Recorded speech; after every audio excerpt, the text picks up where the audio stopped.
प्रहलाद नारद पराशर पुंडरीक व्यासाम्बरीश शुक शौनक भीष्म दाल्भ्यान् रुक्मांगदार्जुन वशिष्ठ विभीषणादीन् पुण्यानिमान् परम भागवतान् नमामि।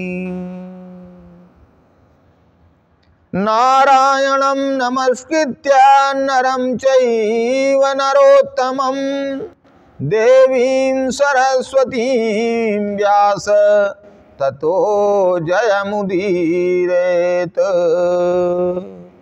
श्रीमन्महागणाधिपतये नमः।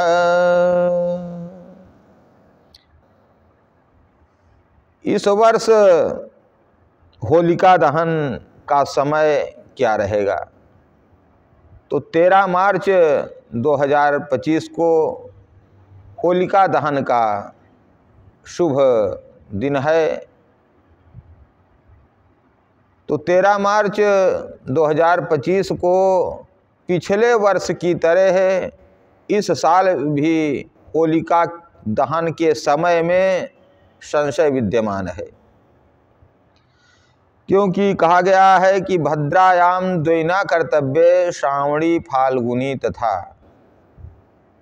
भद्रा में श्रावणी अर्थात रक्षाबंधन और फाल्गुनी अर्थात होलिका दहन नहीं करना चाहिए।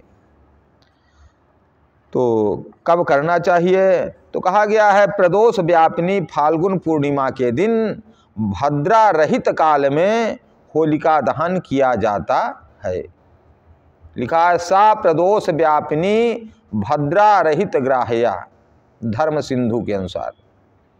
और यदि प्रदोष काल के समय भद्रा हो तो दूसरे दिन प्रदोष व्यापिनी पूर्णिमा में होलिका दहन करना चाहिए। यदि दूसरे दिन पूर्णिमा प्रदोष व्यापिनी ना हो तो पहले दिन भद्रा समाप्ति के बाद होलिका दहन करें। परंतु यदि उस दिन अर्थात पहले दिन भद्रा अर्धरात्रि के बाद समाप्त हो रही हो तो भद्रा के मुख काल को छोड़कर भद्रा काल में ही निशीथ से पहले होलिका दहन कर लेना चाहिए, क्योंकि निशीथ के अनंतर अर्थात आधी रात के बाद होलिका दहन करने का निषेध है। और इस वर्ष फाल्गुन पूर्णिमा केवल 13 मार्च 2025 ईस्वी को ही प्रदोष व्यापिनी है। 14 मार्च को तो प्रदोष काल को स्पर्श भी नहीं कर रही है। तो 13 मार्च को भद्रा चूँकि अर्धरात्रि 23:30 बजे तक अर्थात 11:30 तक है, अर्थात 11:23 पर समाप्त हो रही है। अतः होलिका दीपन 13 मार्च बृहस्पतिवार 2025 ईस्वी को रात्रि में 23:30 के बाद और आधी रात 12 बजे से पहले करना शास्त्र सम्मत रहेगा। लेकिन थोड़ा सा यह अगर देखा जाए तो इतनी रात में जो उत्सव वगैरह मनाए जाते हैं उसमें थोड़ी सी परेशानी होती है।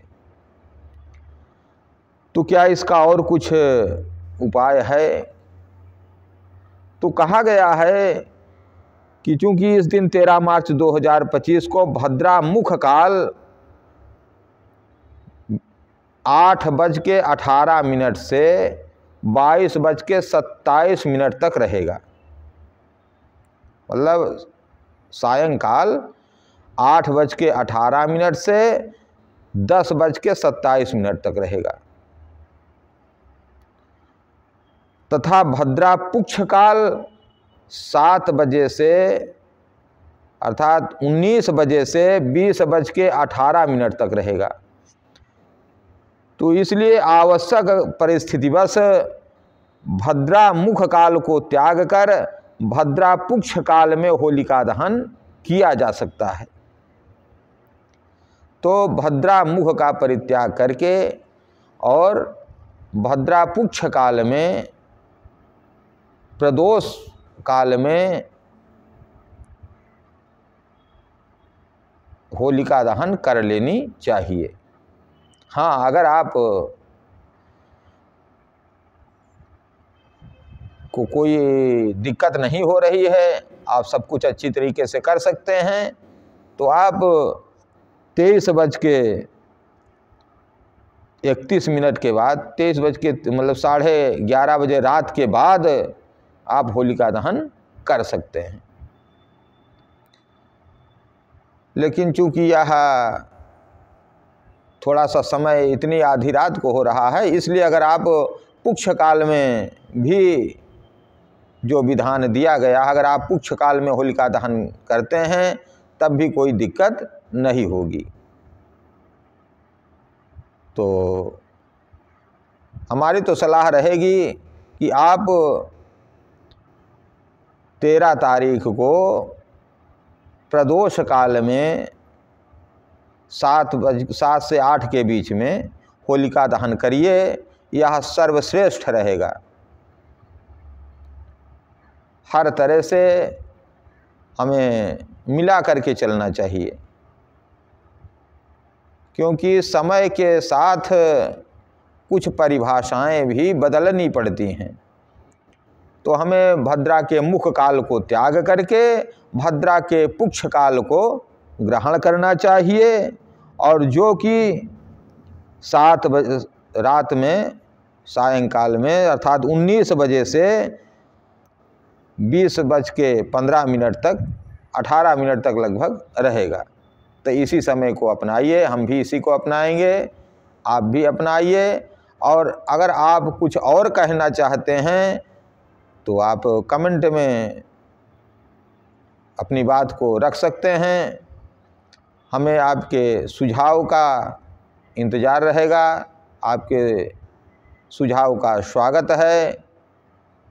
हर हर महादेव, जय श्री कृष्ण, जय श्री राधे। यदि आपको हमारा चैनल अच्छा लगे तो please like, share and subscribe, और सनातन धर्म को आगे बढ़ाने में हमारी मदद करें। हर हर महादेव, जय श्री कृष्ण।